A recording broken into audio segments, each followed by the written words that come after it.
जय माता दी मित्रों माँ कालका एस्ट्रोलॉजी चैनल में आप सभी का हार्दिक स्वागत है। अगर आपने चैनल को सब्सक्राइब नहीं किया है तो चैनल को सब्सक्राइब करें और बेल आइकन को प्रेस करें ताकि आप हमारे लेटेस्ट वीडियो को देख सकें।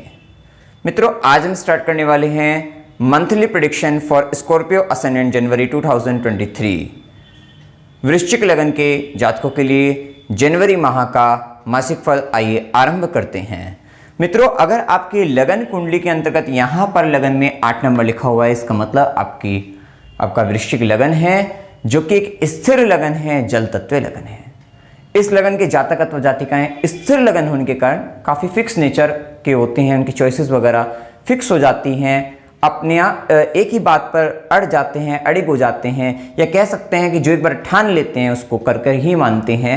वे अपने आप को समय अनुसार परिवर्तन अपने व्यवहार में नहीं कर पाते। जो एक बार दिमाग में फिट हो गया तो वो फिर उनका कोई दूसरा व्यक्ति उनको चेंज कर पाना बहुत ही मुश्किल हो जाता है। वहीं जल तत्व लगन में होने के कारण, क्योंकि वृश्चिक राशि काल पुरुष कुंडली के अष्टम भाव में आने के कारण थोड़ा इमोशंस जो होते हैं, और चंद्रमा भी इसमें नीच के होते हैं, तो इसमें नेगेटिव इमोशंस थोड़ा ज़्यादा रहते हैं व्यक्ति के अंतर्गत। लेकिन हाँ, गुप्त विद्याओं की तरफ विशेष ध्यान व्यक्ति का पाया जाता है, अच्छे रिसर्चर पाए जाते हैं, खोजी प्रवृत्ति के व्यक्ति होते हैं।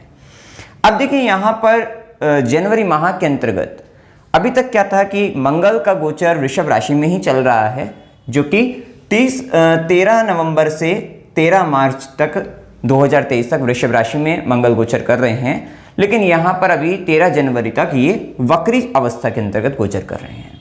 देखिए, वक्री अवस्था में गोचर करने के कारण आप ये महसूस भी कर रहे होंगे कि आपके कार्यों में कहीं ना कहीं डिले हो रहा है, थोड़ा रिपीटेशन ऑफ द वर्क भी आपका हो रहा है, रिपीट कर करके एक काम एक बार ना होकर 2 बार 3 बार भी जाकर हो रहा है, जिसके कारण आपको काम में देरी के साथ साथ फ्रस्ट्रेशन भी आपके जीवन में आ रहा है। ऐसी अवस्था आप महसूस कर रहे होंगे, और कहीं ना कहीं आप इस तरीके की अवस्था के कारण थोड़ा अपने काम में धीमी गति आप देख रहे हैं, जिसके कारण आपको परेशानी हो रही है।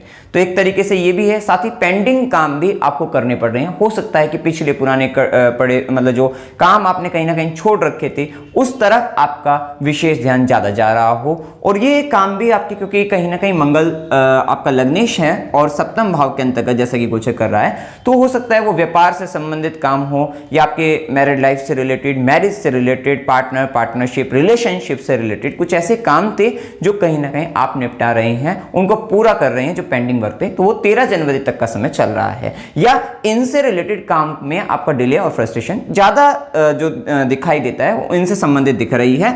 या फिर एक और बात कह सकते हैं, क्योंकि वो आपके षष्ठेश बनकर भी है मंगल, तो वहां कैसा ये भी प्रभाव आ सकता है कि हो सकता है किसी तरीके के आप केसेस वगैरह के अंतर्गत फंसे हुए हो, या फिर कोई शत्रु आपको परेशान कर रहा हो, तो उसके निमित्त आप कुछ ऐसे काम में फंसे हुए हो, तो वो भी वहां पर स्थिति देख सकते हैं। तो ये प्रभाव, या नौकरी से संबंधित जॉब इंटरव्यू वगैरह से रिलेटेड भी यहां पर ये अवस्था हो सकती है, या लोन से रिलेटेड भी चीजों में आपका काफी आप हार्डवर्क परेशानी आप महसूस कर रहे थे, या डिले आपके जीवन में हो रहा था, तो वो कहीं ना कहीं 13 जनवरी के बाद आपके जीवन में एक विशेष सुधार यहां पर आता हुआ दिखाई देगा। तो ये भी अवस्था यहां पर दिखती है। साथ ही 17 जनवरी 2023 से शनिदेव कुंभ राशि में आने से, अगर आपकी वृश्चिक लगन नहीं होकर राशि है अगर वृश्चिक राशि, तब आपको शनिदेव यहां पर ढैया भी लगाएंगे। इस बात का भी आपको ध्यान रखना है। अब देखिए, मंगल का गोचर अभी तो पूरे माह के अंतर्गत सप्तम भाव में वृषभ राशि के अंतर्गत गोचर करेंगे। तो ये बात तो तय है कि आपका लगन भी फिक्स है, और अब आपका लगन का स्वामी लग्नेश मंगल वो भी फिक्स साइन में गोचर कर रहे हैं। तो आप महसूस करेंगे कि ये आपका जो 13 मार्च तक का ही समय रहेगा कि कहीं ना कहीं अब आप अड़े रहोगे एक ही बात को लेकर, अपनी मतलब एक ही बात, मतलब एक ही विचारधारा, या फिर कह सकते हैं जो चीज ठान रहे हो उस पर आप स्थिर हैं और उस पर काम कर रहे हैं। जो चीज आपने ठान रखी है, या जो गोल आपने टारगेट फिक्स आपने कर लिए हैं, तो उन पर आप काफी अच्छी मेहनत, काफी अच्छे प्रयास आप करते हुए दिखाई देंगे। साथ ही आप अपने रिलेशनशिप, पार्टनरशिप, बिजनेस या फिर मैरिड लाइफ के अंतर्गत कमिटमेंट की ओर जा सकते हैं। कोई ऐसा कमिटमेंट भी आप कर सकते हैं, वो भी मतलब स्थिति यहां पर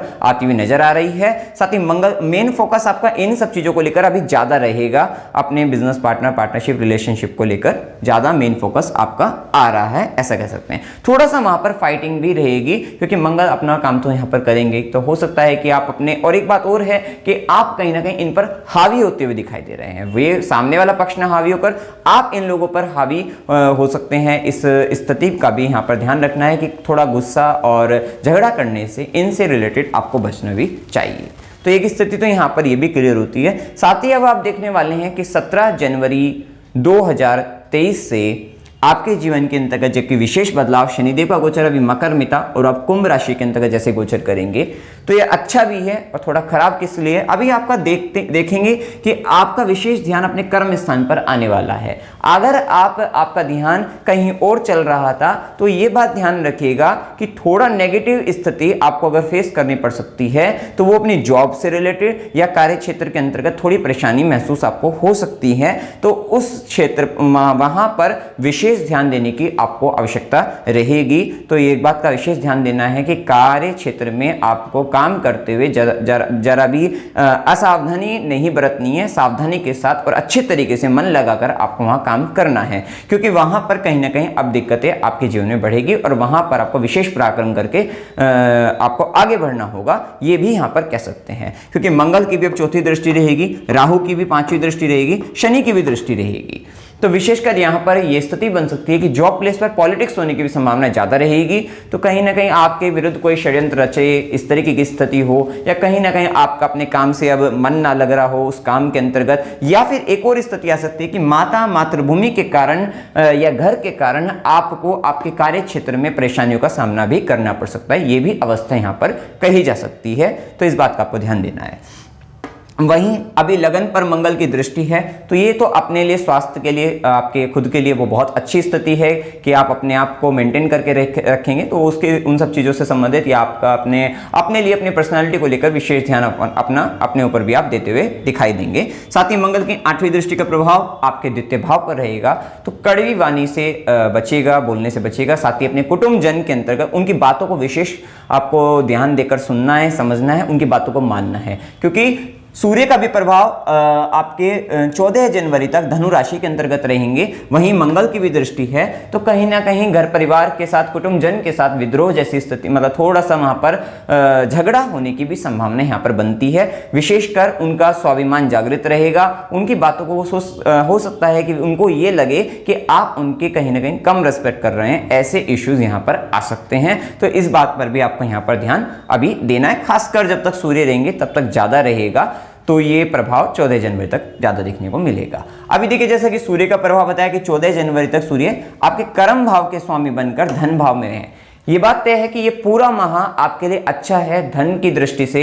मतलब विशेषकर धन के लिए आपका बहुत अच्छा है। धन संचय को लेकर भी अच्छा है कि अगर आप अपने धन को संचित भी करेंगे तो उनके लिए भी, सेविंग के लिए भी अच्छा है, और पैसा कमाने के लिए भी ये समय काफ़ी अच्छा रहेगा। विशेषकर जो व्यक्ति व्यापार में है, जॉब में तो फिक्स ये, अगर व्यापार के अंतर्गत है तो वहाँ पर आप काफ़ी अच्छा धन अर्जित करते हुए दिखाई देंगे, क्योंकि आपका मेन फोकस भी अपने व्यापार पर है और खुद कर्म भाव का स्वामी भी धन भाव में, आपके आय भाव का स्वामी बुध भी धन भाव में है। तो ये समय काफी अच्छा है। पूरा माह आपके लिए धन की दृष्टि से काफी अच्छे परिणाम आपको देखने को मिलेंगे। ये भी स्थिति एक अच्छी स्थिति चल रही है। वैसे भी गुरु का भी गोचर, गुरु भी आय भाव पर दृष्टि है, तो अभी तो ये मान लीजिए आगे इनकम को लेकर तो अभी इस स्थिति काफी अच्छी है, बेहतर रहेगी। अब देखिए, सूर्य के साथ साथ यहाँ पर सूर्य यहाँ पर दशमेश बनकर, कर्म भाव का स्वामी बनकर 14 जनवरी के मकर राशि के अंतर्गत तृतीय भाव पराक्रम भाव में जाएंगे। तो यहाँ पर ये बात तो है कि आप अपने आप को काफी पराक्रमी, काफी ऊर्जावान, काफी सशक्त आप महसूस करेंगे, ये बात भी सत्य है। साथ ही आपके कर्म स्थान के अंतर्गत आप कहीं ना कहीं विशेष क्योंकि सूर्य जब कर्म भाव का स्वामी आपका संघर्ष के भाव में जाएगा, तो कहीं ना कहीं वहां पर स्ट्रगल आप करते हुए,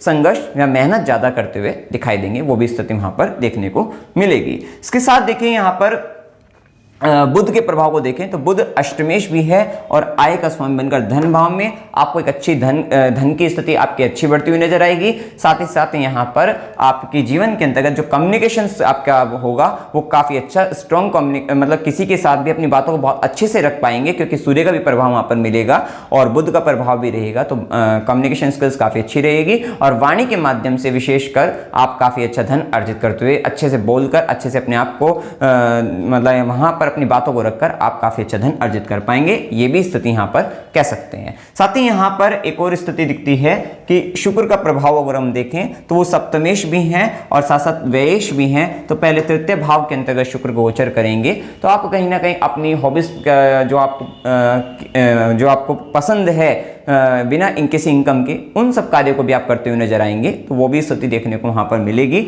और साथ ही साथ लेखन संबंधित कार्यों की तरफ भी आपका विशेष ध्यान, और उसमें भी आप थोड़ा सा मतलब क्रिएटिव कुछ करते हुए दिखाई देंगे, तो वो भी स्थिति वहाँ पर देखने को मिलेगी। इसके बाद देखिए शुक्र का प्रभाव चतुर्थ भाव के अंतर्गत शुक्र गोचर करेंगे, तो ये अच्छी स्थिति रहेगी 22 जनवरी से। जब शुक्र कुंभ राशि में चतुर्थ भाव में गोचर करेंगे तो वहां पर कहीं ना कहीं आप घर के अंतर्गत या भूमि भवन, क्योंकि अब देखिए आपको जो सुख मिलने वाला है शनिदेव के प्रभाव के कारण भूमि भवन वाहन का सुख मिलने वाला है। तो ये अब 17 जनवरी 2023 का जैसे ही शनिदेव का कुंभ राशि में गोचर है 2.5 साल के लिए, तो इस समय अब अच्छा है कि अपना इन सब चीजों के लिए अब जैसे ही शुक्र का गोचर लगेगा और अगर आपकी दशा वगैरह मिल गई तो कहीं ना कहीं वाहन सुख के बहुत अच्छे योग बनते हैं आपके उसमें। 22 जनवरी के बाद आप कोई व्हीकल भी परचेस कर सकते हैं, वाहन सुख, या घर के अंतर्गत कुछ क्रिएटिव मतलब इंटीरियर डिजाइनिंग से रिलेटेड वर्क भी करा सकते हैं, या फिर घर में सुख सुविधा को बढ़ाने के लिए कुछ सामान वगैरह आप घर से संबंधित भौतिक ये सब आप ला सकते हैं। कहीं ना कहीं मेटेरियलिस्टिक गेन आपको यहाँ पर होता हुआ दिखाई देगा। और कहीं ना कहीं आप शुक्र की दृष्टि के कारण तो आप 22 जनवरी के बाद अपने कार्यक्षेत्र के अंतर्गत अपने प्रेजेंटेशन को अच्छी तरीके से करते हुए दिखाई देंगे, अपने आप को प्रेजेंट अच्छे तरीके से करेंगे, तो वो भी स्थिति वहां पर देखने को मिलेगी। और यहाँ पर देखिए शनि का प्रभाव जैसा कि हमने बताया है कि शनि अभी कुंभ राशि में रहेंगे, तो भूमि भवन वाहन, हो सकता है कि आप कंस्ट्रक्शन कराएं, मकान बनाएं, इस तरीके की स्थिति भी हो सकती है, प्रॉपर्टी वगैरह परचेस करें, व्हीकल परचेस करें, वो भी स्थिति हो सकती है। और मदर को लेकर बड़ी रिस्पॉन्सिबिलिटी तो रहेगी। वहीं शनिदेव और राहु का प्रभाव अभी षष्ठम भाव में जो रहेगा, तो मेन फोकस तो आपको अपने नौकरी में, जॉब वगैरह से रिलेटेड, जैसा कि बताएं इंटरव्यू देने में, इस तरीके की चीज़ों में थोड़ा दिक्कतें आएंगी। और जॉब प्लेस पर पॉलिटिक्स वगैरह जैसे कि बताया ये, और शत्रु थोड़ा बढ़ेंगे, मतलब शत्रु बढ़ेंगे और उन शत्रुओं पर आप हावी होकर उनको खत्म करने का ज़्यादा प्रयास करेंगे, उस तरीके का स्ट्रगल भी आपका रहेगा। थोड़ा हेल्थ के केस में लीवर का, किडनी का या लोअर एब्डोमेन, इस पार्ट से रिलेटेड आपको परेशानी बन सकती है, तो उस पर आपको विशेष ध्यान आपको देना है। थोड़ा घुटनों से संबंधित भी है, जॉइंट रिलेटेड प्रॉब्लम भी बन सकती है, तो वहां पर भी आपको ध्यान देने की आवश्यकता, या गैस से रिलेटेड संबंधित परेशानी भी आपको बन सकती है, तो वहां पर आपको ध्यान देना है। और वहीं शनिदेव की देखिए सीधी दृष्टि जैसे कि हमने बता ही दिया है, कार्य क्षेत्र पर मेन दिक्कत है, और दशम दृष्टि आपके लगन पर भी चल रही है, तो लगन पर पड़ने के कारण आप अपने आप पर विशेष ध्यान देंगे, अपने लिए विशेष कर्म करेंगे, अपनी पर्सनैलिटी को लेकर, अपने नेम एंड फेम को लेकर, उन सब चीज़ों को लेकर भी आपके विशेष कर्म जारी रहेंगे। वहीं गुरु का भी प्रभाव और लगन पर, और शनि का भी प्रभाव लगन पर, तो ये समय है 17 जनवरी 2023 के बाद आप कुछ ऐसा भी कर सकते हैं जिसका कहीं ना कहीं आपकी पर्सनैलिटी पर बहुत बड़ा इंपैक्ट पड़ने वाला है। हो सकता है कि आप कुछ ऐसा लॉन्च करें अपने आप को कि कहीं ना कहीं आपका नेम एंड फेम, या कहीं ना कहीं आप सामाजिक तौर पे आपकी छवि कहीं ना कहीं बढ़ती हुई नजर आए, क्योंकि ये भी गुरु की भाग्य की दृष्टि आपके लगन पर है। आपकी नॉलेज, क्योंकि गुरु भी पंचम भाव में चल रहे हैं, तो ये एक बहुत अच्छा समय चल रहा है संतान प्राप्ति को लेकर, ज्ञान प्राप्ति, शिक्षा, मंत्र साधना के लिए, इन सब चीज़ों के लिए बहुत अच्छा है।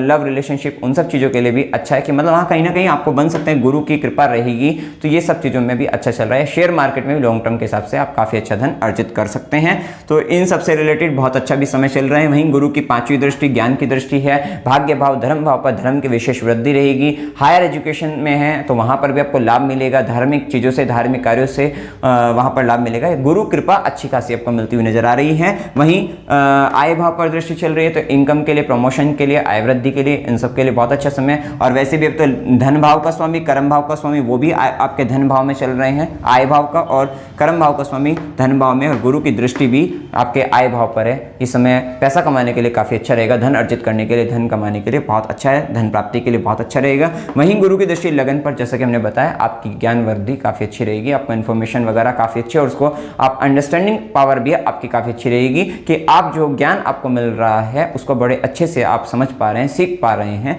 उस तरीके की स्थिति। साथ ही आपका सामाजिक स्तर पर आपका जो कद है वो बढ़ता हुआ नजर आ रहा है, तो उनके लिए काफी अच्छी स्थिति यहाँ पर देखने को मिलेगी। अब देखिए यहाँ पर शुभ दिन 2 से 5, 7 से 10, 10 से 12, 12 से 14, 19 से 21, 25 से 27, 29 से 31 ये दिन आपके लिए शुभ रहेंगे। 1 से 2, 5 से 7, 14 से 17, 17 से 19 और 27 से 29 ये दिन थोड़ा आपके लिए अशुभ हैं। कुछ कॉमन डेज आएंगे तो उसमें आपका मिला जुला परिणाम आपको देखने को मिलेगा। यात्रा के योग, अकस्मात यात्रा 1 से 2, 5 से 7 और 27 से 29 को अकस्मात यात्रा हो सकती है। मनोरंजन के लिए यात्रा 2 से 5, 29 से 31 को हो सकती है। धार्मिक यात्रा 7 से 10, 17 से 19 और 25 से 27 को हो सकती है। अस्पताल के लिए, गुरु के आश्रम के लिए, खुशी के लिए यात्रा 14 से 17 को हो सकती है। कष्ट के साथ यात्रा 21 से 23 को हो सकती है। अमावस्या की डेट लिखी हुई है। उपाय क्या करने चाहिए, क्योंकि देखिए राहु भी अभी षष्टम में है और केतु 12वें घर में। इस समय ध्यान के लिए, मेडिटेशन के लिए काफ़ी अच्छा है, क्योंकि गुरु का भी पंचम भाव पर गोचर चल रहा है। अभी आनंद लीजिए, ध्यान करके काफ़ी अच्छा अपनी ऊर्जा शक्ति को आप बढ़ा सकते हैं, तो वो एक अच्छा अभी समय है। वहीं चतुर्थ भाव माता के घर में वहाँ पर शनि का जो गोचर कुंभ राशि में अच्छे परिणाम भी देगा आपको, लेकिन कुछ चैलेंज भी, क्योंकि शनिदेव जहाँ हैं वहाँ पे से अच्छे परिणाम भी देंगे और साथ साथ चैलेंज भी जीवन के अंतर्गत देने वाले हैं, जो कि विशेष आपको नौकरी और आपके कर्म स्थान वगैरह के अंतर्गत विशेष आपके कर्म को लेकर और आपकी जॉब को लेकर वहाँ पर विशेष चैलेंज आपका आएगा, तो ध्यान रखना है वहाँ पर। वैसे यहाँ पर अगर देखा जाए तो व्यापार की दृष्टि से तो अभी स्थिति ठीक है, और साथ ही हनुमान काली चालीसा का पाठ आपको करना है और हनुमान चालीसा का पाठ करना है और ओम नमः शिवाय इस मंत्र का निरंतर आपको जाप करते रहना है। तो मित्रों, जानकारी अगर आपको अच्छी लगी वीडियो को लाइक कीजिएगा, शेयर कीजिएगा और चैनल को सब्सक्राइब कीजिएगा। जय माता दी।